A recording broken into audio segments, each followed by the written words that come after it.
Hello, my name is Mark Boice with Shiftless, SoCal, California, and welcome to Rides and Wrecks. Not only do we get the opportunity to work on some fine classics, we actually get to work on some really cool bikes like this one. This is a 1986 ATC 250R. It's in really good condition, but it's not show quality. Somebody went back and they painted the case, the bolts and everything, the handlebars have been painted. It's been touched up in a lot of places. Our customer wants this thing to be absolutely stunning. Let's do a little walk around on this thing, show you what we're gonna do. We're missing a couple pieces. We got a broken headlight and things like that. So we're doing like a before and an after. So let's take a look at this engine. Looks like there's a seal. We got some overspray from some previous guy. We're missing vent tube. All the nuts and bolts are kind of painted. These ones here, these are supposed to be like a gold finish, airtight. This has some residue on it. We'll have to get all that cleaned up. We'll look for this decal also. It's relatively in absolutely incredibly nice shape, but it definitely is not show quality.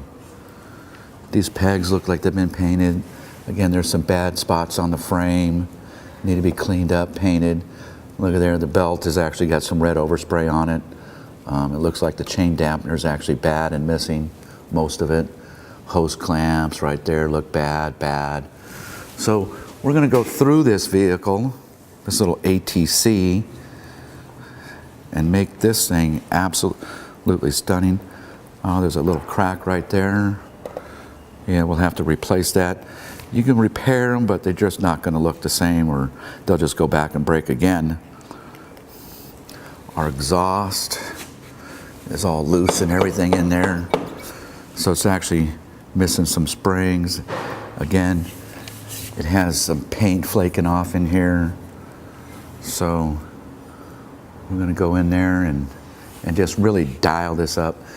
We're going to actually sand these fenders back, and then we'll actually paint them. They're a little rough. If we can find some NOS ones, we'll certainly do that. Our rims look pretty nice, but I think they're a little bit off on the color. We'll have to check it. Up underneath here looks pretty fantastic. But like I said, we're gonna go ahead and restore this. And this is like the before. So how do I look? Like a knight on a stallion? My name is Mark Boice, and I want to thank you for watching Rides and Wrecks. And remember to subscribe to our channel for some really cool tip tricks and restorations just like this 250R Honda.